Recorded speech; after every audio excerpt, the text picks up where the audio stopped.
बिस्मिल्लाहिर्रहमानिर्रहीम। अस्सलाम वालेकुम मुअज़्ज़िज़ नाज़रीन, आज की वीडियो नहायत दिलचस्प मौजू पर मबनी है। आज हम आपको मुसलमानों के 10 ताकतवर तरीन हुक्मरानों की ज़िंदगी, इनके ज़ाती मजाज और जंगी कारनामों से आगाह करेंगे कि किस तरह उन्होंने काफरों की जड़ों को उखाड़ फेंका था।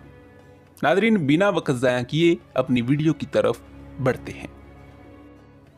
10वें नंबर पर सुल्तान ज़हीरुद्दीन मोहम्मद बाबर हैं। हिंदुस्तान में मुगलिया दौर का बानी ज़हीरुद्दीन मोहम्मद बाबर दुनिया भर में अपने अहद का रफ़ीउल शान बादशाह था। इसके हालात ज़िंदगी किसी रोमानवी दास्तान का टुकड़ा मालूम होते हैं। ज़माने वस्ता की तारीख में तो ऐसी शख्सियतें ना होने के बराबर हैं। प्रोफेसर आर्नल्ड बाबर को अपने दौर की एक नहायत ही मुनफरिद हस्ती समझता है। नस्ल खून के एतबार से बाबर में वो तमाम सफ़ात मौजूद थीं जो इसे सिकंदर आज़म, शार्लिमान, लेवस चहारम, नेपोलियन वगैरह की सफ़ में ला खड़ा करती हैं। माँ की तरफ से चंगेज़ खान और बाप की तरफ से तैमूर इसके जद्दे अमजद थे। टाइन बी का ख्याल है कि अगर बाबर के पास वसाइल होते तो वो सारी दुनिया को पाए ज़ेरे नगी लाने का अज़म करता। नादरीन, बाबर की फतुहात इसे एक अजीम फातेह, एक लायक जर्नैल और एक सिपह सलार की हैसियत में हमारे सामने पेश करती हैं। मगर बाबरनामा में हम एक ऐसे इंसान से मुतारिफ होते हैं जो सरतापा इंसानी इक़दार का हामिल है, जो सदाकत को बहरहाल अजीज रखता है, जो सबसे बड़ा इंसान दोस्त है। वो यहाँ एक बहादुर जंगजू के रूप में ही नहीं बल्कि हमारे सामने एक ऐसी शख्सियत का एहसास दिलाता है जिसके पहलू में किसी शायर का दिल धड़कता हो। वो फितरत की रंगीनियों का दिलदादा है। सरसब्ज़ो शदाब मैदान, बहते हुए दरिया, उबलते हुए चश्मे, बहार का हुसन, ये सब चीज़ें इस पर जादू का हुक्म रखती हैं। और वो चंद लम्हों के लिए अपनी ज़िंदगी की तहलीकों को फरामोश करके इन कुदरती नज़ारों में गुम हो जाता है।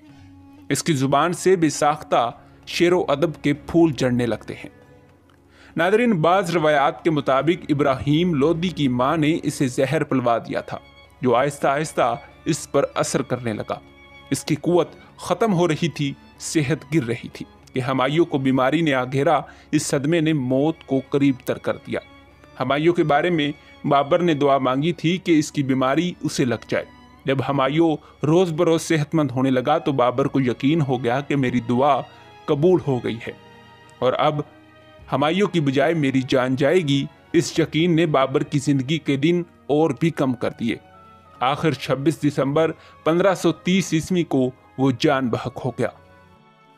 नादरीन, इस फहरिस्त के 9वें नंबर पर सुल्तान टीपू शहीद हैं। टीपू मादरे वतन का मायानाज फर्जंद टीपू, गैर तो हमीयत का मुजस्मा टीपू, पैकरे हरीयत टीपू, शेर दिल टीपू, टीपू जिसने हिंदुस्तान के तन मुर्दा में जिंदगी की लहर दुड़ा दी। बहादुर टीपू दीवान दिल्ली की मर्दम खेज सरजमी में एन इस वक्त पैदा हुआ जब आज़ाद हिंदुस्तान की अजमत का आफ्ताब गरूब हो रहा था। आपके वालिद माजिद हैदर अली सुल्तान बे औलाद थे। इन्हें अपने जानशीन के ना होने का बेहद दुख था और ये थी भी बिल्कुल कुदरती सी बात। होता है दरख्तों को भी गम बेसमरी का। हैदर अली की पहली बीवी मुद्दत से आर्जा फालज में मुब्तला थी। इसने अपने शोहर को दूसरी शादी करने की बखुशी इजाज़त दे दी थी। हैदर अली ने मसूर के एक मुअज़्ज़ज़ ख़ानदान के चश्म चिराग मीर मोइनुद्दीन की साहबजादी को मुंतखब किया और इससे शादी कर ली। नादरीन, सुल्तान की उम्र अभी 15-16 बरस की ही थी कि इसको मैदान जंग में अपने जौहर दिखाने का मौका मिला। 1768 ईस्वी में अंग्रेज़ों और हैदर अली के दरमियान लड़ाई शुरू हुई। इस जंग में हैदर अली ने अपनी एक फ़ौज की कमान शहजादा टीपू के सुपुर्द की। टीपू ने अपना जाहो जलाल पहले पहल मद्रास में दिखाया। मद्रास के इस महाज पर इसने अंग्रेज़ी फ़ौजों को पहली शिकस्त दी। अपनी ज़िंदगी की आखिरी जंग में सुल्तान ज़ख्मी हो गए और राजा खान से कहा कि मैं ज़ख्मी हो गया हूँ। इसने कहा कि हजूर अपने आप को अंग्रेज़ों पर जाहिर कर दें। सुल्तान ने जवाब दिया कि क्या तुम दीवाने हो गए हो, खामोश रहो। बहादुर सुल्तान अपने दुश्मनों का गुलाम बनना नहीं चाहता था। जो ही सुल्तान घोड़े से गिरे, चंद बावफा जानिसार फौरन पालकी में लटाकर दरवाजे के पीछे बहुत दूर ले गए और लाख मिन्नतें की कि अपने आप को अंग्रेज़ों पर जाहिर कर दीजिए, लेकिन गुलामी का भयानक तसव्वुर इन्हें बेचैन कर रहा था। वो दानिस्ता मौत के वीराने में जा रहे थे ताकि कुर्बानी की मशल से आज़ादी की शाहराह को रोशन करें। जानिसारों के इसरार से तंग आ गए तो झंझला कर कहा, शेर की एक दिन की जिंदगी गीदड़ की 100 साल की जिंदगी से बेहतर है। गोरा फौज बराबर बढ़ रही थी। जनरल बैरड भी इसके हमरा थे। घोड़ों की टापों का धुआं अभी तक इसके दिलो दिमाग पर छा रहा था।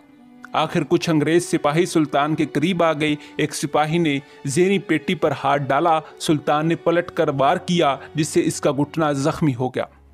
सिपाही ने फौरन निशाना ताक कर गोली चलाई। वो सुल्तान की कनपट्टी को चीर कर निकल गई और आपकी रूह परवाज कर गई। सुल्तान की शहादत के बाद तमाम जानिसार एक एक करके इनकी लाश के इर्द गिर्द ढेर हो गए। आह, मादरे वतन का बहादुर मुजाहिद चल बसा, और इसके साथ हिंदुस्तान की अजमत भी सदियों के लिए रुखसत हो गई।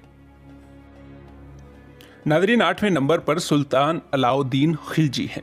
अलाउद्दीन खिलजी का असल नाम मोहम्मद और तुर्की में गुरशासब था। वो खिलजी खानदान के बानी सुल्तान जलालुद्दीन फिरोज शहनशाह दिल्ली का सगा भतीजा और दामाद था। इसने इसे अपने बेटों की तरह पाला था। बचपन में ही वो बड़ा निडर और दलेर था। जब जवान हुआ तो कई लड़ाइयों में अपनी बहादुरी के जौहर दिखाए। जलालुद्दीन ने खुश होकर उसे कटरा का गवर्नर बना दिया। अगरचे अलाउद्दीन अनपढ़ था, मगर था बड़ा मुंतजिम और अज़म वाला। इसके सामने कामयाबियों के लिए खुला मैदान पड़ा था। इसके बड़े बड़े इरादे थे। इसको रोकना मुश्किल था। सबसे पहले इसने सुल्तान से इजाज़त लेकर मालवा पर हमला किया और वहां से बहुत सा माले गनीमत जमा करके दिल्ली भेजा। सुल्तान ने खुश होकर कटरा के इलाके ओद की गवर्नरी भी इसके सुपुर्द कर दी। सुल्तान अलाउद्दीन खिलजी का शुमार मुसलमानों के बड़े बड़े बादशाहों और फातिहों में होता है। इसने गैर मामूली हालात में हुकूमत की और इन हालात पर काबू पाने के लिए गैर मामूली तरीके अख्तियार किए। इसने फौज की ऐसी अच्छी तंजीम की कि मुगलों को पीछे धकेल दिया, बल्कि इन पर ऐसा खौफ तारी किया कि एक अरसे तक उन्होंने दिल्ली का रुख नहीं किया। फिर इसने अपनी सल्तनत की हदूद को वसी करके कहीं से कहीं तक पहुंचा दिया। नादरीन, तारीख में वो पहला बादशाह है जिसने करीब करीब तमाम पाकिस्तान, हिंदुस्तान और दक्कन में अपना खुतबा पढ़वाया और अपनी बादशाही का सिक्का चलाया। वो खुद बड़ा दलेर और हौसलामंद इंसान था। खतरों की परवाह नहीं करता था और उसे लड़ने लड़ाने में बड़ी महारत हासिल थी। उसने कीमत बंदी का ऐसा अच्छा इंतजाम किया था जिसकी मिसाल नहीं मिल सकती। अगरचे सुल्तान अलाउद्दीन अनपढ़ था और जाहिर है कि उसे अदब और शायरी वगैरह से क्या लगाव हो सकता था, मगर फिर भी इसका अहद दिल्ली की सल्तनत की तारीख में बड़ी अहमियत रखता है। इसने ऐसे हालात पैदा कर दिए थे जिनमें तहजीब व तमद्दन और उलूम व फ़नून तरक्की करते हैं। इसकी बेदार मगज़ी के सबब मुल्क में हर तरफ अमन व अमान था। बाहर से भी हमले का कोई खतरा नहीं था। चीज़ें सस्ती थीं। जिन लोगों को इल्म व अदब का शौक़ था वो चैन से अपना शौक़ पूरा करते थे। इसके अहद में दिल्ली में कई बाकमाल जमा हो गए थे। इनमें से हज़रत निज़ामुद्दीन औलिया रहमतुल्लाह अलैह और अमीर खुसरू रहमतुल्लाह अलैह बहुत मशहूर बुजुर्ग गुजरे हैं। नादरीन, 7वें नंबर पर सुल्तान शहाबुद्दीन मोहम्मद गोरी हैं। सुल्तान शहाबुद्दीन मोहम्मद गोरी एक साहिब अज़म इंसान थे।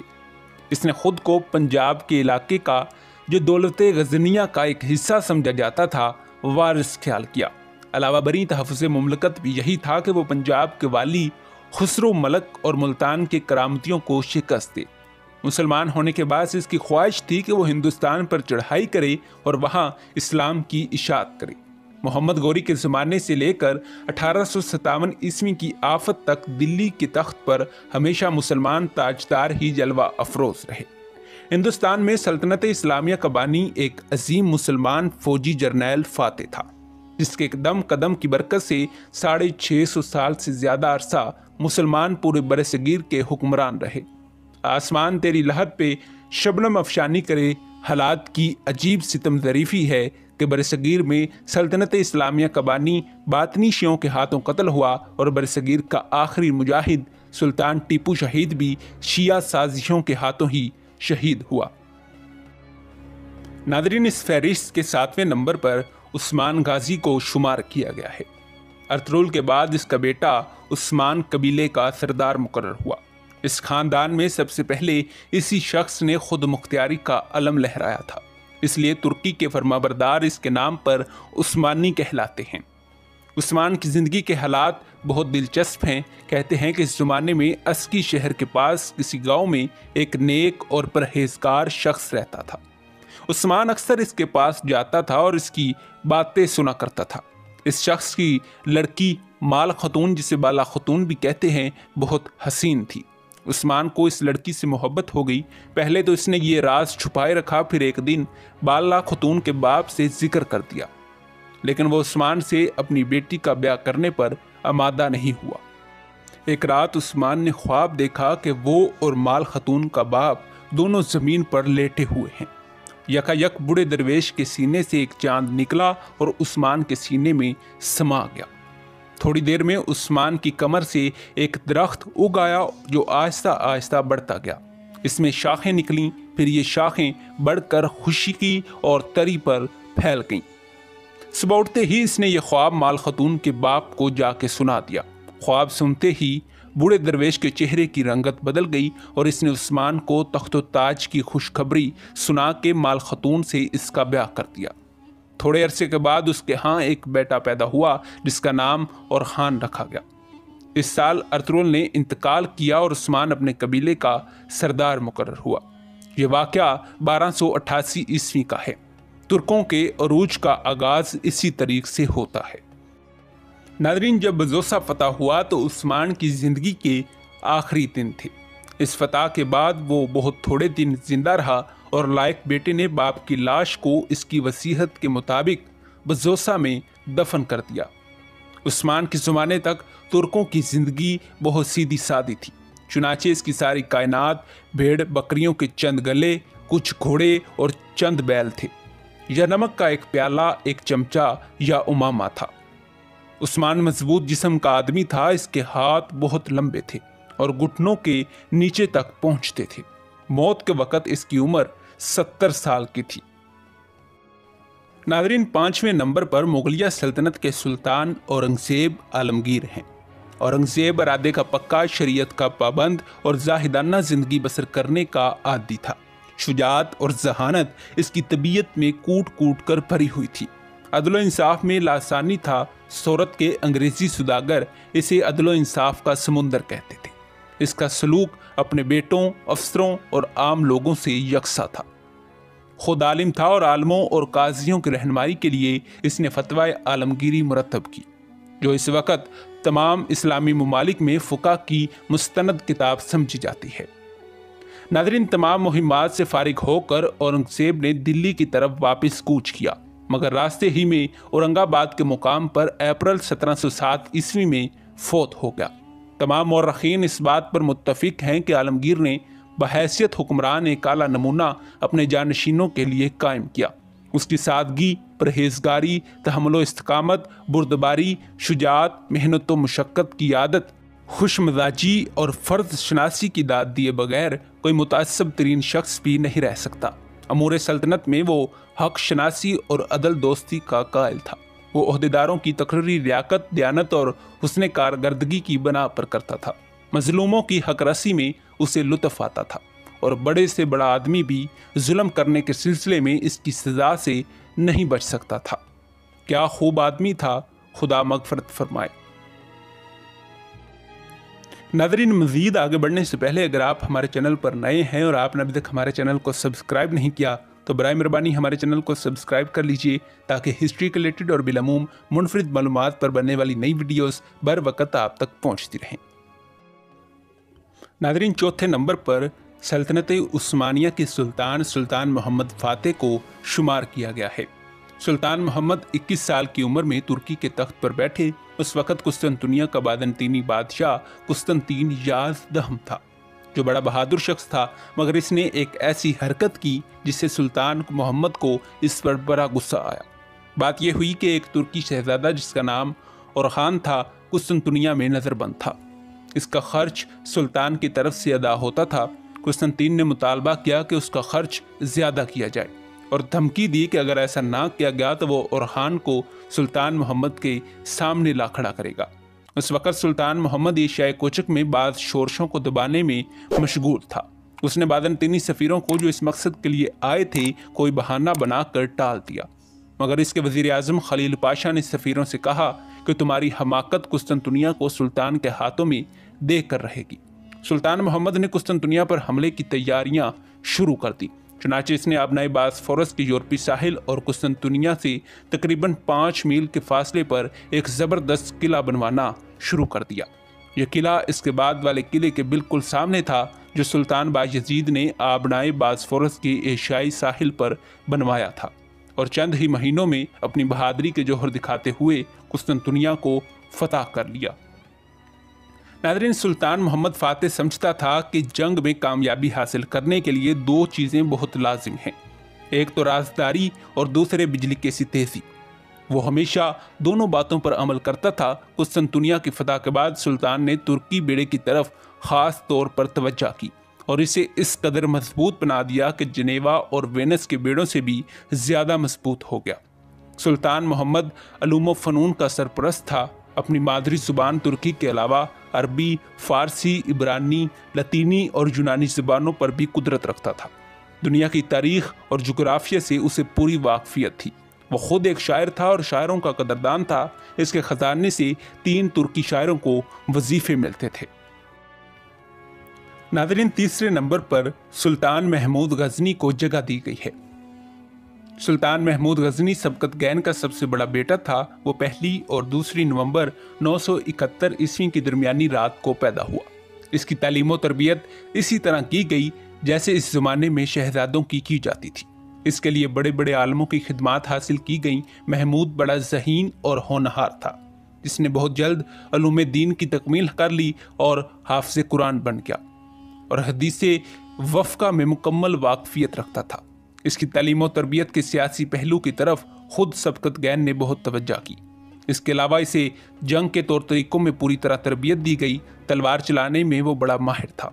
निशानाबाजी और तीर चलाने में भी उसे कमाल हासिल था। 15 साल ही की उम्र में उसने अपने बाप के साथ कई जंगों में हिस्सा लिया। सिपाही और जर्नैल की हैसियत से उसने ऐसे कारनामे दिखाए कि सबकतगैन बेहद खुश हुआ और इसे न सिर्फ सैफुल्लाह का खिताब दिया बल्कि खरासान की फौजों का सिपहसालार भी मुकर्रर कर दिया। इस वक्त ससानी सल्तनत ख़त्म हो रही थी और वहाँ बड़ी अफरा तफरी फैली हुई थी। 997 ईस्वी में अमीर सबकतगैन का इंतकाल हुआ और महमूद गज़नी तख्त पर बैठा। तख्त हासिल करने के लिए उसे अपने भाई से लड़ना पड़ा, मगर जब उसने देखा कि महमूद हुकूमत का ज़्यादा हकदार है तो उसने उसके सामने हथियार डाल दिए। नाज़रीन, सुल्तान महमूद मोहब्बत करने वाला, मनसफ मसाज, हमदर्द, मेहरबान, फ़याज़, खुदा तरस और दीनदार शख्स था। इतनी बड़ी सल्तनत हासिल करने के बावजूद आखिर तक सादा मजाज रहा। फ़ातिह की हैसियत से देखिए तो वो बहुत बड़ा और कामयाब फ़ातिह था, जिसने सारी ज़िंदगी में नाकामी का मुंह नहीं देखा। इल्म व फ़न के सरपरस्त की हैसियत से देखिए तो फ़ारसी पर इसके बेशुमार एहसान हैं। फ़ारसी नज़्म व नसर में तरक्की उसकी ही कोशिशों का नतीजा था।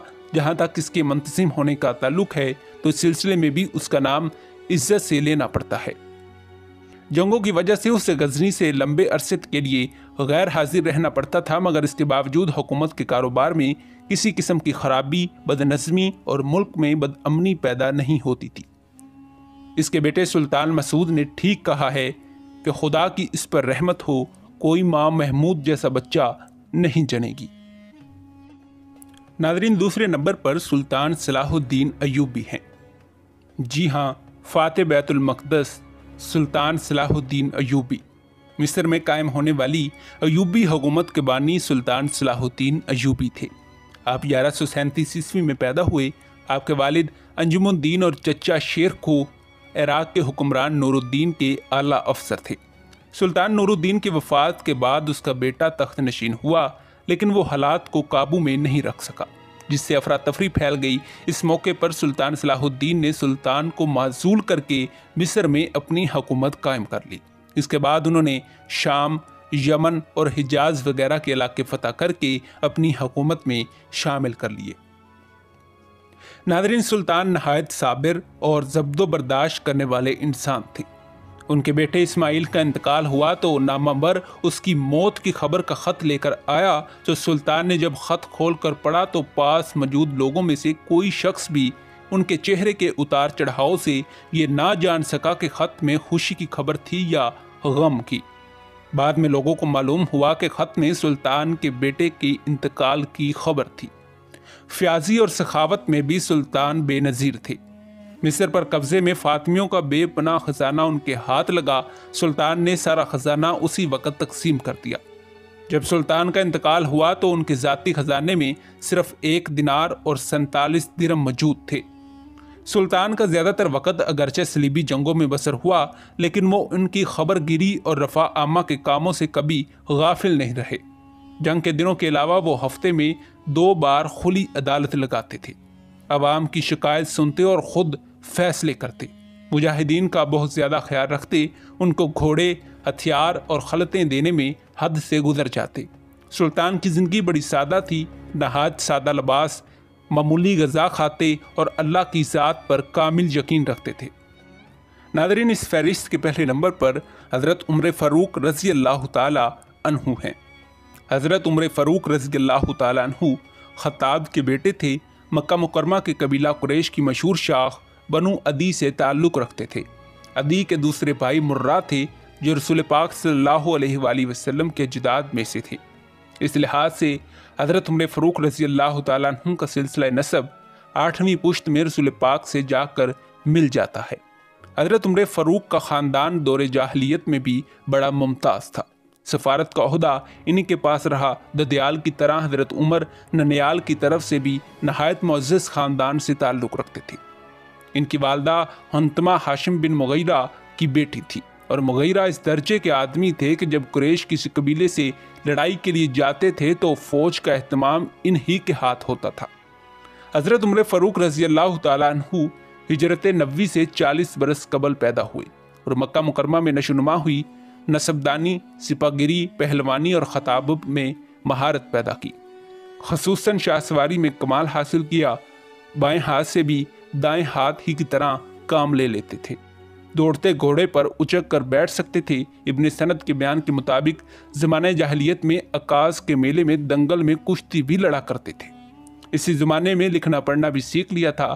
پیشہ تجارت تھا اور اسی سلسلے میں دور دور ممالک عراق و شام کے باکثرت سفر کیے۔ اس سے آپ کو بڑے تجربے اور فوائد حاصل ہوئے۔ حضرت عمر فاروق کا 27واں سال تھا کہ ریگستان عرب میں آفتاب اسلام طلوع ہوا اور مکہ کی گھاٹیوں سے توحید کی صدا بلند ہوئی۔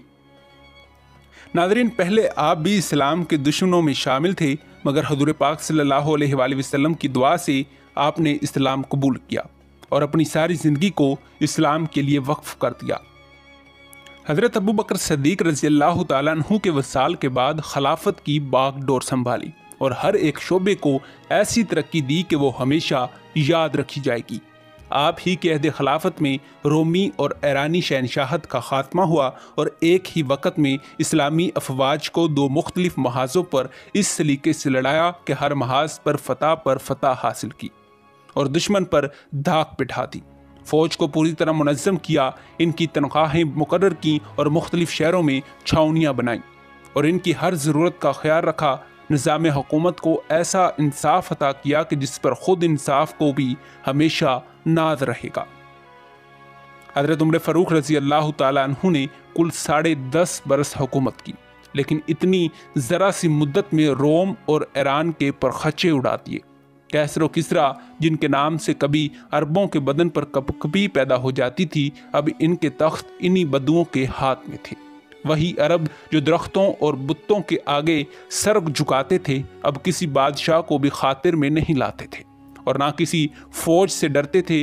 لوگ حیران ہیں کہ اچانک یہ کیا ہو گیا اور کیسے ہو گیا، لیکن اس میں تعجب کی کیا بات ہے؟ محمد رسول اللہ صلی اللہ علیہ وآلہ وسلم کی تعلیم ہی ایسی زبردست تھی کہ جہاں ایک بار اسلام کا اثر ہوا اور اللہ کا خیال دل میں جمع، پھر کیا تھا کہ ساری دنیا قدموں کے نیچے تھی۔ وہ اللہ کے ہو گئے تھے اور اللہ ان کا ہو گیا تھا۔ ناظرین، اسی امید کے ساتھ آج کی ویڈیو کا اختتام کرتے ہیں کہ آپ کو آج کی معلوماتی ویڈیو پسند آئی ہوگی۔ تب تک دیجیے اجازت، خدا حافظ۔